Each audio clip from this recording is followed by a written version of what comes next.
Keep our focus on the US, where Sam Altman says OpenAI whistleblower Suchir Balaji, who in fact died last year, was like a friend, to quote the OpenAI founder. He also backed the police ruling that Balaji's death was indeed a suicide, a finding rejected by Elon Musk. Now, the Tesla CEO, on the other hand, has publicly insisted that the researcher was quote-unquote murdered. Suchir Balaji, an Indian origin AI researcher, worked at OpenAI for 4 years before he was found dead in his apartment in November 2024. Now, this is weeks after he accused the company, OpenAI that is, of copyright violations. We shift our focus eastwards to Nepal, where the army is now in charge of national security, and it has issued a prohibitory order till 5 p.m. today, that's Friday. And again, in fact, from 7 p.m. to 6 a.m. tomorrow morning. The army said that the move was necessary as violent agitators continued to cause arson, looting, property damage and attempted attacks during the protests. However, during the prohibitory order and curfew in place, the vehicles for essential services would be operated as usual. That's what the army is saying. Now, on the third day of the Gen Z protest, a little calm was witnessed in the Kathmandu Valley with the massive presence of security personnel. Now, this included the Nepali army on the streets. My colleague Aditya Raj Kaul, meanwhile, gets you more. Well, the formation of the interim government here in Nepal is almost imminent. There have been hectic negotiations that have been underway. Sushila Karki, the former Chief Justice of the Supreme Court of Nepal, could be becoming the first female Prime Minister of Nepal. Even though it's an interim government, it's a big, massive mandate that the youth and the Gen Z of Nepal have given her. But the announcement might happen soon. But we have with us a journalist here at the Reporters Club in Kathmandu to help us explain what's happening right now. Prince Mishra, thank you very much for joining us. You've been covering and traveling all across Kathmandu to get people the latest updates. Of course, Aditya, whatever scenario is going on in Kathmandu, we are so much devastated, and we are also a panic because the whole country is at the panic moment right now, and we hope that Nepal must go through interim government right now. Especially you have taken a name like Sushila Karki and Balen Saha. Yeah, Balen Saha is supporting Sushila Karki, and we hope, we wish, let's see, by today, might be President will appoint her as a first Lady Prime Minister of Nepal. Sushila Karki might be going to be first Lady Prime Minister of Nepal. Constitution has failed, and these parties are trying to set a trap on us by saying Constitution should be alive and this Constitution should back up. But the Constitution doesn't has any provision to do direct election till now. And the main demand was anti-corruption, direct election of Prime Minister and other ministers. But this Constitution doesn't allow it. And to amend the Constitution, we should have the persons who were elected by people. If we bring back them, what is the reason to do the protest? Where we end up, we are only in the verge of trap. Everywhere every step we are taking forward, we are in the trap. We are in the trap of this government. Reporting from Kathmandu, this is Aditya Raj Kaul for NDTV. Now on to the Charlie Kirk shooting case, viewers. The FBI and the Utah authorities have released new surveillance footage showing the suspect, in fact, fleeing the scene of the crime, sprinting across a rooftop, dropping over the edge, and eventually disappearing into a wooded area. That's what we're learning. Investigators have further identified several distinctive features. A black T-shirt to begin with an American flag designed, and Converse sneakers. The suspect is wanted in connection with the killing of Charlie Kirk, a prominent ally of President Donald Trump. Meanwhile, officials are saying that they are working around the clock to build a case strong enough to pursue the death penalty and nothing less. While no arrests have been made so far, reports suggest police have identified a person of interest. Meanwhile, the FBI is offering a $100,000 reward for information leading to the suspect. We get you the reactions, followed by my colleague Priyanka Deo, who unpacks what's the latest development. This is, I would just say, this is not just a local matter here in Utah. We have people all over the country that are helping to bring this perpetrator to justice for Charlie Kirk and his family. I will just add as well that, as was mentioned, there is a lot of forensic evidence that is being processed right now at both the state lab and the and federal labs, federal lab on the East Coast. So we are working in tandem together. How do you want to see your supporters respond to this? Charlie Kirk was a big advocate of nonviolence and free speech on campus. How do you want your supporters to respond to it? I think that way. He was an advocate of nonviolence. That's the way I'd like to see people respond. Say it? Did you speak with his family? I did. I spoke to Erica, his wife, and we had a long talk, and she's devastated. She is absolutely devastated, as you can imagine. Are you concerned? What do you think about the media that justify the murder of Charlie Kirk? I think it's terrible. They ought to be ashamed of themselves. It's terrible. Why haven't they found the shooter yet, Mr. President? Are you concerned that it's been 24 hours? Well, I hear they're making big progress, and we'll have to see what happens. Do you have any indication of the shooter's motivation, sir? I have an indication, yeah, but we'll let you know about that later.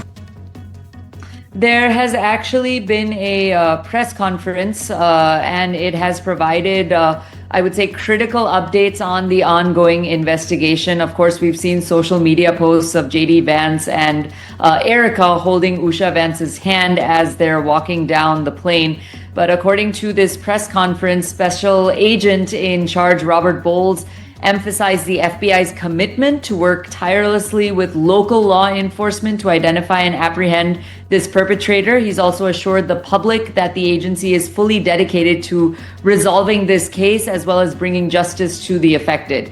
The FBI also released surveillance images of a person of interest and offered a reward of up to $100,000 for any information leading to the identification and arrest of this individual responsible for the shooting. Authorities have so far, according to the press conference, received over 7,000 tips and conducted approximately 200 plus interviews as part of the ongoing investigation. Now, officials have stated that the community is not at risk, describing this incident as a targeted attack. The shot was taken from about 142 yards away. Another thing that has been discovered is a high-powered bolt-action rifle that is believed to have been used in the attack was found in a nearby wooded area. Authorities have also gathered forensic evidence, including footwear impression, palm prints, and forearm prints, which are being analyzed. The rifle also had markings or stickers which said transgender and anti-fascist, pointing towards perhaps an ideological disagreement or ideological intent towards Charlie Kirk, meaning that this could have been an assassination. Now, this means that the FBI is very, very proactive in addressing the shooting. Trump has also said that as soon as the perpetrator has been caught, we will deal with them appropriately. So investigations are ongoing very, very actively. The nation has been sort of shocked, but the death of Charlie Kirk actually reveals just how polarized America has gotten and just how dangerous America has gotten. Stay with the US where President Donald Trump's nominee for ambassador to India, Sergio Gore, has suggested that the president could very well visit India later this year to attend the Quad Leaders Summit. Now, speaking before the Senate Foreign Relations Committee at his confirmation hearing, Gore, who also happens to be a longtime close aide of Trump, said, and I'm quoting him here, the president is fully committed to engaging with Quad leaders. Discussions are already underway regarding a possible trip for the next summit. Responding to a query on leveraging US-India ties to help resolve the Ukraine conflict, Gore said, our president has a deep friendship with Prime Minister Modi, and that is something unique. Listen in. The Quad is vitally important. In fact, after Secretary Rubio was sworn in and clapped in at the State Department, 1 hour after his first meeting at Foggy Bottom was meeting with the foreign ministers of the Quad. The president is committed to continual engagement with the Quad. In fact, there's already been talks on a trip for the next Quad meeting. Sergio Gore, who is the nominee to India, which is, I would say, one of the top relationships the United States has in the world today in terms of the future of what the world's going to look like. 21st century, the story is going to be written in the Indo-Pacific. In fact, it's so important we've actually changed the name of the combatant command to the Indo-Pacific. India is at the core of that. And we are in a period of extraordinary transition in that relationship with India. We've got some really important issues coming up that we need to work with them on and work through on that implicate what's happening from Ukraine, but also implicate what's happening in the region. When you interact with these countries, having a representative in a place like India that has direct access to the Oval Office, to the President, and who they know can get things done both in the administration and through the Oval Office is critically important. A panel of Brazilian Supreme Court justices have sentenced former President Jair Bolsonaro to 27 years and 3 months in prison Thursday after convicting him of attempting a coup to remain in office despite his 2022 electoral defeat. Now, Bolsonaro is currently under house arrest in Brasilia, capital Brasilia, as we get you this bulletin. Now, he can appeal the sentence. 4 of the 5 justices reviewing the case in the panel found that far-right politician is guilty on 5 counts. Meanwhile, US President Donald Trump said hours later the conviction was very surprising. We get you Trump's reaction. Well, I watched that trial. I know him pretty well. Foreign leader. I thought he was a good president of Brazil. And it's very surprising that could happen. That's very much like they tried to do with me, but they didn't get away with it at all. Staying with Trump, he led US officials in paying tributes both to the victims of the 9/11 attacks and to the right-wing activist Charlie Kirk, who was shot dead just a day earlier. Now, speaking at a ceremony at the Pentagon or the Department of War now, one of the sites struck during the Al-Qaeda attacks 24 years ago, Trump hailed Kirk as a giant of his generation and a champion of liberty.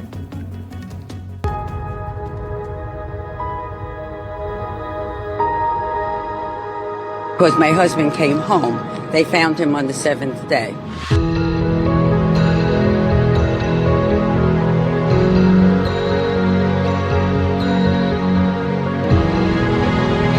The nation needs to come together. It did affect the entire nation, affected the entire world, actually. I find it peaceful and comforting to come here.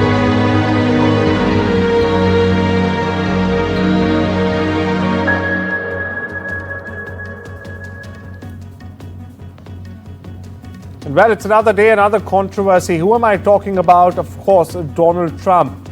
Well, he's again sparked worries about his health after he and First Lady Melania Trump attended the 9/11 event. Videos of the event, which have since gone viral and screen grabs circulating on social media, show a droop in Trump's face to one side, as you see there on the screens. Now, if you think protein is just for gym buffs chugging powders in form of whey protein, you need to think again, viewers, because it's 2025 and protein is, well, it's crashing the party in every Indian kitchen with fortified rotis, high protein snacks, and even your milk carton joining the revolution now. The protein market is only starting to explode into a multi-billion-dollar bonanza, and it's not just muscle heads who are cashing in, but every family on the table, every family across the board now is joining in. Take a look at this report by my colleague Ashwarya. For years, protein in India meant powders and bodybuilders, but not anymore. Today, we find them in our everyday foods, and the market is booming.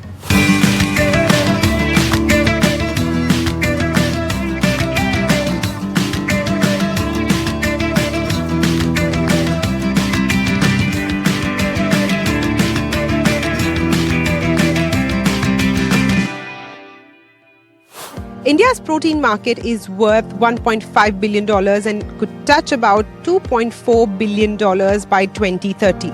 Protein-based packaged foods alone may jump from about 38,000 crore rupees today to 1.3 lakh crores by 2033.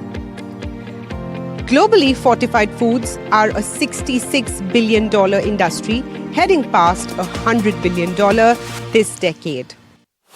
While in supermarkets you may have seen protein-rich oats, peanut butter and more, The latest addition in the industry is ITC's Ashirvad Protein Atta.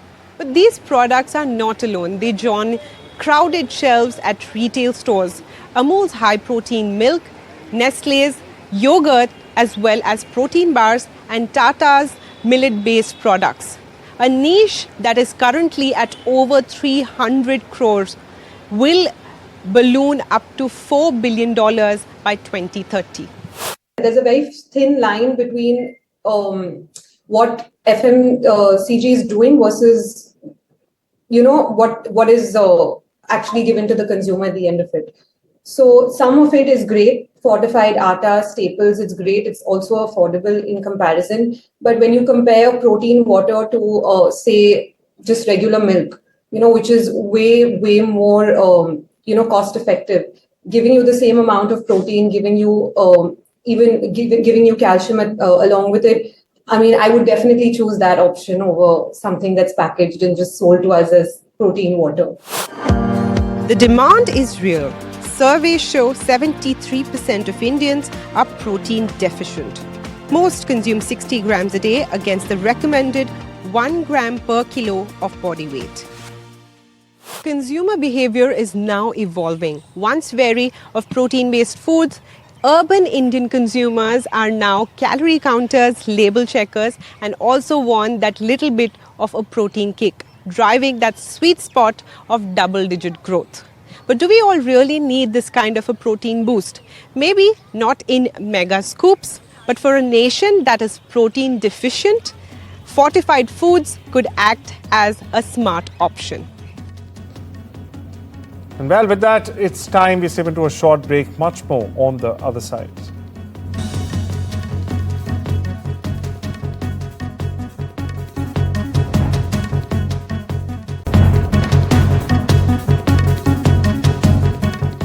Welcome back. You're watching this Friday edition of the World Report. Now we get you updates from the world of business, where the U.S. Securities and Exchange Commission moved on Thursday to dismiss its case against Trevor Milton, the founder and former CEO of Nikola. Now, it's a company that sought to make electric and hydrogen-powered trucks, heavy vehicles. In the case filed in 2021, in fact, U.S. prosecutors accused Milton of falsely claiming that Nikola had built an electric and hydrogen-powered pickup from scratch and had in fact developed batteries in-house while knowingly sourcing them externally. Shares in Warner Bros. Discovery and Paramount Skydance jumped after reports surfaced that Paramount Skydance is preparing a bid to acquire its arch rival. Now, the proposed offer would cover Warner Bros. Discovery's entire business, including CNN, HBO, and the famed film studio behind Barbie and Harry Potter's Belle. Now, if completed, the deal would mark another wave of consolidation in U.S. media sector, already transformed by the rise. News from the sports buzz, where the governing body of the World Soccer said on Thursday that more than 1.5 million ticket applications from the fans in 210 countries have already been received by FIFA within 24 hours of the pre-sale draw for the 2026 World Cup being launched. The extraordinary global demand for the tournament came primarily from the United States, Mexico, and Canada in this case. The countries were followed by Argentina, Colombia, Brazil, England, Spain, Portugal, and finally Germany. When he made his 1975 blockbuster Jaws, Steven Spielberg was just 26. He was a talented director taking on a killer shark thriller that nearly sank his budding career before launching him into Hollywood history. Now, on Wednesday, stepping onto the stage at the Academy Museum of Motion Pictures to help launch a new exhibition marking the film's 50th anniversary, the now 78-year-old filmmaker said he felt just as unprepared now as he did then. We get to more.